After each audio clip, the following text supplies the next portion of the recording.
nosso convidado de hoje, o nosso segundo convidado de hoje, ele já nos representou na Câmara Federal. Já foi presidente estadual do partido que durante anos defendeu, inclusive, para ser mais exato, 29 anos. Mas se desfiliou no mês passado. Eu estou falando do ex-deputado federal Antônio Carlos Bife, a quem agradeço a presença aqui no programa Tribuna Livre. Sua saída do Partido dos Trabalhadores. Qual a motivação, Bife? Bom dia, é um prazer tê-lo aqui no Tribuna Livre. Bom dia, o prazer é meu estar aqui nesse programa tão ouvido. Olha, a minha decisão, uma decisão política, né, que tem, evidentemente, um cunho muito forte, pessoal, porque eu fiquei 29 anos militando no Partido dos Trabalhadores. Mas cheguei à conclusão de que o partido é muito grande e hoje nós, os projetos de grupos políticos dentro do partido praticamente não são ouvidos. Nós temos decisões nacionais tomadas em que a liderança, a militância embaixo é obrigado a cumprir, obrigado a defender, e mesmo às vezes contra as decisões que são tomadas. Então o partido deixou de ter aquele tchan, aquela coisa que agregava, que chamava, né? E mais um fato, eu tentei fazer a unidade interna do partido e não consegui. Fiquei um ano e 6 meses na presidência do Diretório Regional e minha proposta de unidade partidária foi derrotada. Nós vimos que prevaleceu decisões de grupos isolados sem pensar no conjunto do partido. Essa foi a minha maior decepção. Nós tivemos eleições há poucos meses atrás. E a proposta da unidade que o partido precisava para poder vencer a crise nacional e a crise estadual não foi bem recebida pelos nossos parlamentares. E predominou, portanto, os interesses de mandatos. E quando isso ocorre no partido, o partido perde a sua característica de militância, de ampliar as suas propostas e assim por diante. Fica o domínio, evidentemente, de mandatos. E isso é muito ruim, o que vem imperando no partido já há muito tempo. Daí eu tomei a decisão de sair.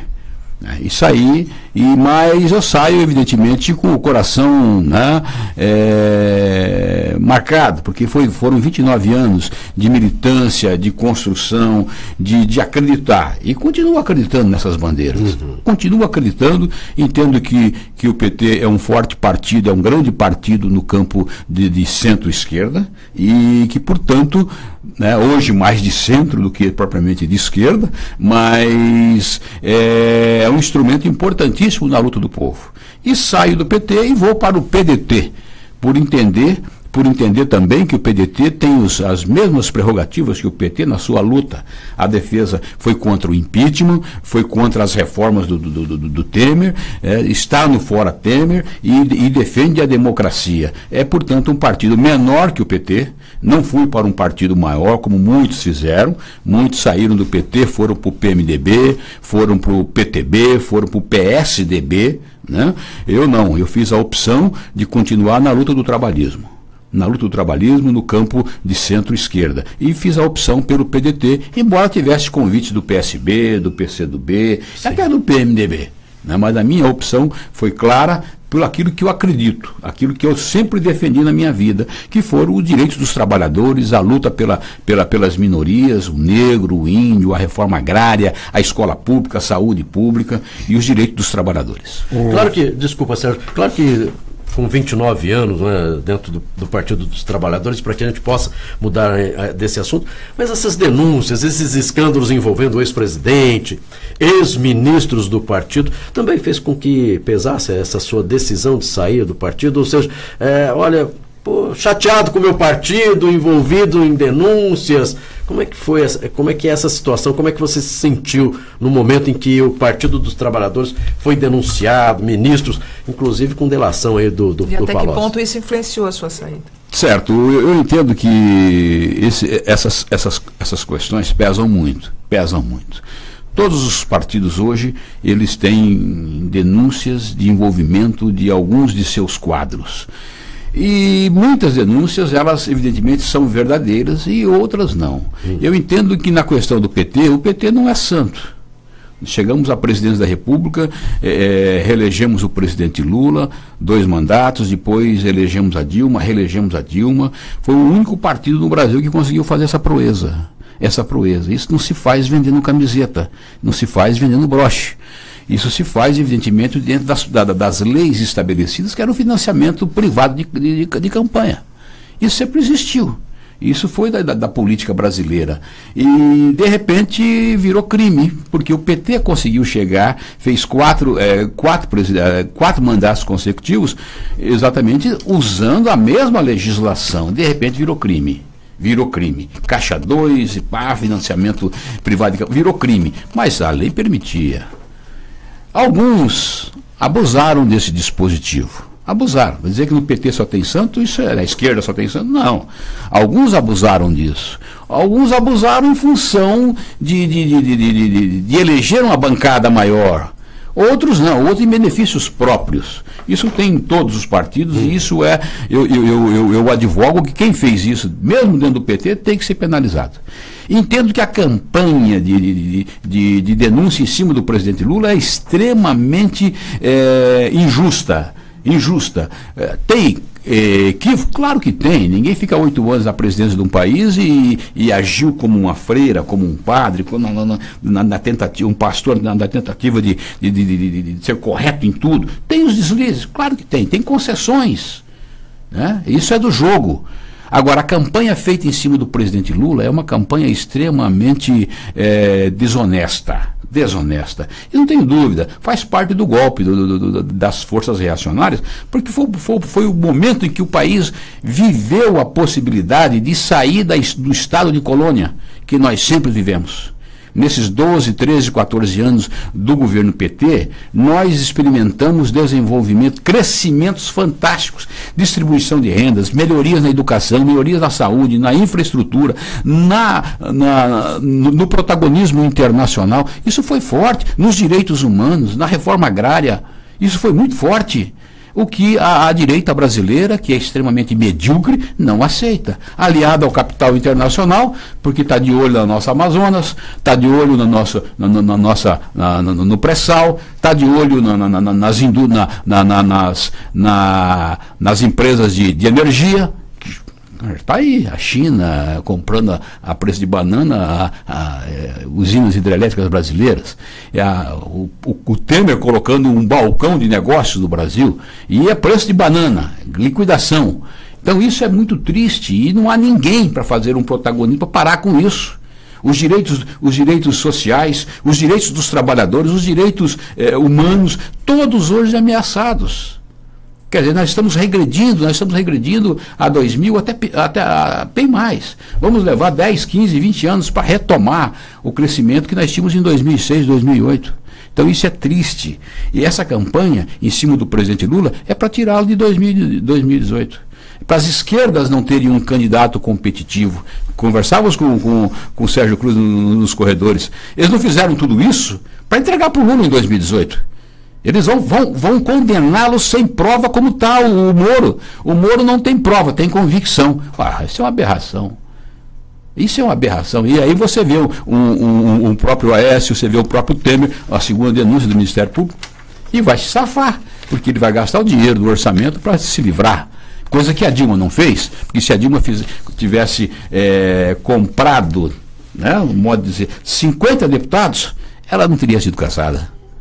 Ela teve 130 votos, com 50 e 180, precisava de 170 e poucos. Né? O que o Temer fez? Comprou 250 e escapou. Gastou 8 bilhões do orçamento, mas se manteve. Então é uma aberração. Né? Então eu entendo que não foram esses os motivos que me levaram a sair do PT. Não foram. Eu entendo que o PT é grande no Brasil e é grande aqui. Não precisa tanto de mim. Entendo que é importante estar construindo outras estruturas partidárias, como o PDT, que é um partido menor, mas que tem as mesmas características da luta trabalhista do país, não está envolvido nos escândalos, tem uma bancada hoje federal limpa, o Partido Limpo, né? É também mais um dos motivos que me atraíram para esse projeto. E entro levando o meu grupo político. Não é grande, Não é grande, mas com certeza nós podemos estar ajudando na construção do PDT nesse campo democrático de centro-esquerda, que é muito importante para a defesa dos trabalhadores. Você, como político, um militante político e, sobretudo, como representante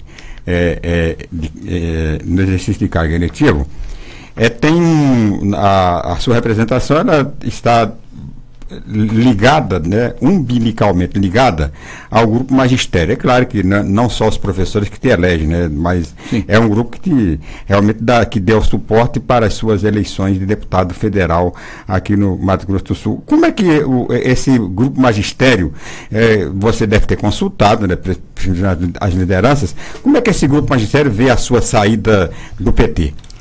Olha, um processo de 3, 4 meses que eu venho consultando, que eu venho ouvindo, que eu venho conversando, é dolorido. É dolorido. Eu estou há 29 anos, eu disse aqui no início, é como você sair, de repente, deixar uma família e constituir outra. Né? Você tem, eu tenho grandes momentos e grandes realizações. A educação, por exemplo, que é o que eu mais sempre defendi na Câmara Federal, teve grandes realizações aqui. Onde você vai em todos os municípios, 79 municípios, tem obras da educação, obras importantes como escolas, creches, ônibus, Universidade Federal, os institutos federais, né? Fui relator da Universidade Federal da Grande Dourados, fui relator do ProUni, grandes obras na área da educação. E eles entendem. Eles entendem e têm dito, Bife, independente do partido que você estiver, nós vamos estar contigo pelo seu trabalho na educação. O PNE, por exemplo, o Plano Nacional de Educação, que hoje eles querem acabar, né? Eles estão acabando, porque 20 anos congelados os orçamentos federais, acaba com qualquer perspectiva de crescimento do setor. O Plano Nacional de Educação, eu defendi particularmente os 10% do PIB para a educação, contra o meu governo. Contra a minha bancada, eu defendi, porque é isso que eu sempre defendi na minha vida, a coerência, mais verbas para a educação. E os professores entendem isso. Os trabalhadores de educação, muitos têm dito, poxa, é uma pena, mas onde você estiver, nós vamos estar contigo, ainda mais se você não for para a direita. E evidentemente não estou indo para a direita, eu estou indo para um partido irmão do PT, porque o PDT sempre foi um partido que trabalhou com o PT em Mato Grosso do Sul em quase todas as eleições. Com relação, por exemplo, o PT está à via de encabeçar, né, uma terceira via, no caso, por exemplo, da eventual adesão do juiz Odilon de Oliveira, né, que provavelmente seja filiado ao partido. E é claro, um partido que tem um candidato competitivo para governador termina puxando, né, deputados federais, possibilidade de eleger senador e tal, deputado. Você tem um projeto pessoal no PDT?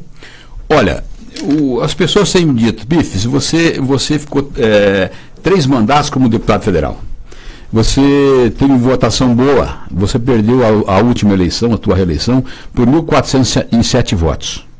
Então, para o PDT, né? Para o PDT, o Dagoberto, né? Nós elegemos só 3, a perspectiva de eleger 4 com o senador Delcy Amaral governador. Era essa a perspectiva. Não foi isso que aconteceu. No entanto, o Sérgio, eu entendo que eu entro no PDT para disputar as eleições. Só se constrói um partido, só se constrói um time jogando. O time que não joga não ganha torcida. Então eu entro no PDT para ajudar a ampliar, a torná-lo maior e com certeza para disputar as eleições. O meu projeto não é um projeto pessoal, é um projeto de grupo. Né?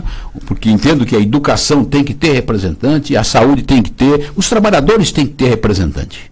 Sempre defendi isso na minha vida. Então eu entro no PDT e deverei sair candidato a deputado estadual.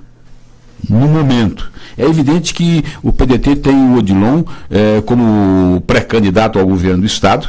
Se configurando, com certeza, a gente torna uma terceira via, por que não dizer a primeira via? Porque nós temos hoje, quem que são candidatos hoje?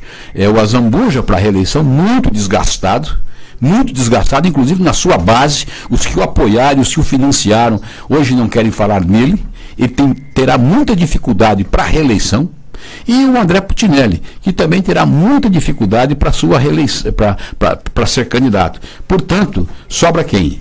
O nosso candidato Odilon. Com certeza, né? Hoje o André é favorito nas pesquisas quando põe André e Azambuja. Mas na hora que você coloca André e Odilon, e Azambuja, e o Odilon oficialmente candidato, não tem dúvida que o eleitorado sul-mato-grossense vai fazer a opção pelo Dr. Odilon. Bife, eu queria retomar aqui a questão do presidente Lula, do ex-presidente Lula, disso que você comentou, né? Ele está sendo injustiçado, até agora não ter nenhuma prova. Só contextualizar. Nós temos evidente um projeto de poder, né? Um projeto de poder. Quando o PT ascendeu à presidência, foi construído ali toda uma estrutura para sim permanecer no poder, o que é legítimo. Até aí, ok, demorou tanto tempo para conquistar. Com certeza. Então, só 500 anos. Tem um projeto que legitimamente colocado ali e para ser implantado. Só que agora, a gente vendo, depois de contar dessa história, depois de vivido esse período, 2 mandatos do presidente Lula, 2 mandatos da presidente Dilma, veio à tona, né, um grande esquema de se manter essa estrutura funcionando. Infelizmente, veio o lado podre dessa história, né, em que todos os partidos se viram envolvidos. Todos os partidos têm ali alguns dos seus principais quadros envolvidos nesses esquemas de corrupção. Veio Copa do Mundo, veio as Olimpíadas do Rio de Janeiro, vieram as Olimpíadas do Rio de Janeiro, onde sim houve grandes desvios de dinheiro, compra até da vaga do Rio de Janeiro, né? Veio aí essa denúncia séria que está sendo investigada internacionalmente. E aí nós temos grandes quadros, nomes do Partido dos Trabalhadores, como Zé Dirceu, Palocci, senador Delcídio do Amaral, ex-senador Delcídio do Amaral, envolvidos aí num grande esquema de corrupção. Como avaliar isso tudo? A figura do presidente Lula. A figura do presidente Lula como sendo o grande comandante dessa embarcação, né? Que, como você me falou, demorou 500 anos para o Brasil ter um perfil como o do presidente Lula ali comandando o país. Como avaliar isso tudo? Como ser uma pessoa tão imune à corrupção, não se contaminar com isso, tendo abaixo de si grandes nomes, como esses que eu citei, Zé Dirceu, Palocci, senador Delcídio Amaral, sim, comprovadamente envolvidos aí num esquema de manutenção do poder, novamente reitero, envolvendo praticamente todos os partidos brasileiros. Como é que o Lula se mantém à parte, incorruptível ou sem provas, enfim, como livrar o Lula desse cenário todo? Olha, dessa cena de crime? Na verdade, essa é a política brasileira. Uhum. Não é aqui para justificar, não, isso sempre existiu, não. Nós já tivemos momentos na história desse país, por medições internacionais, de que a corrupção chegava a 6, 7% do PIB brasileiro anual. Do PIB, né? Hoje, os dados estão em torno de 3%. Caiu bastante pelos mecanismos de controle, pela melhoria das escolhas partidárias, embora o Congresso Nacional é o pior da nossa história. Sem dúvida. Então, a tão propalada reforma política que não sai. Né? Nós vamos encerrar essa semana aqui mais um capítulo triste. Não sai, possivelmente não vai sair. Não vai sair. Por quê? Porque os interesses que dominam os interesses brasileiros e de qualquer nação são interesses que não permitem uma mudança radical. Uhum. Por quê? A montanha pariu um rato na reforma eleitoral. O que se queria? Apenas o financiamento público de campanha. Era esse o problema. Não, cláusula de barreira, aliança proporcional. Não, isso esquece. Né? Cortina de fumaça. Cortina de fumaça. Tudo isso para dizer, o fundo partidário é importante para nós porque não vai ter mais dinheiro privado. E isso é importante. o combate ao financiamento privado de campanha. Essa é a mazela de todos. Essa é a mãe de todos os problemas hoje da nossa, é a maior, né, da corrupção eleitoral e da corrupção do país. Porque o cara financia o candidato e depois vai cobrar. E daí que tem que fazer falcatrua para poder devolver o dinheiro que ele pegou. Portanto, são mandatos que se compram. E nós tivemos isso na política. Eu não estou eleito, não fui reeleito exatamente com esse problema. Eu não tinha dinheiro para poder bancar. E nem queria botar a forma, né, o meu rabo, como se diz, né, na mão para poder. Só porque você ganhou a eleição. Não. Então você tem limites na ética, você tem limites. E o senador Delcídio, e aí tem um exagero também em muitas coisas. Por exemplo, o senador Delcídio foi o único preso, senador da República, líder do governo, e não se tem um processo contra ele. Ele não foi julgado e condenado. Foi uma decisão de um membro do Supremo. Mas o PT já chegou e já botou ele para fora. Foi equívoco. O que não aconteceu com o Aécio Neves. Eles defenderam o Aécio, seguraram o Aécio. Não estou dizendo aqui que devemos fazer igual, não. Estão segurando. Mas naquele momento, o PT tinha que ter a coragem, como ele teve agora, de puxar um movimento para impedir que o Aécio fosse preso. E no como caso aconteceu do Palocci, na semana. O PT, por exemplo, tá discutindo a questão do Palocci. Não, o Palocci foi expulso. Exato. Né? O Está Palocci sendo foi injustiçado expulso. também, não? Hoje tem informação de que o Palocci foi forçado a fazer grande parte das denúncias que ele fez. O próprio advogado do Palocci está afirmando isso nas redes sociais, que ele foi forçado porque o cara está lá preso. O cara está preso, vai pegar 20, 30 anos. Ah, mas você pode acusar o fulano? Bom, vai reduzir tua pena. O cara faz. Virou uma indústria de delação premiada nesse país. O Moro está segurando as pessoas, tá segurando as pessoas presas para arrancar deles o quê? Coisas que eles nem sabem. O Delcídio fez uma série de denúncias que não são comprovadas na prática hoje. Não são, outras são, mas outras não. Então, o Delcídio é outro exemplo. Foi condenado, perdeu o mandato, foi preso. E qual é o crime do Delcídio? Envolvimento na JBS? Envolvimento na Petrobras? Não. Só obstrução. Obstrução de justiça. Porque ele foi gravado por um procurador que depois saiu do Ministério Público para vender o seu serviço para a JBS. Olha bem, então como é que um cara é condenado por um processo todo viciado?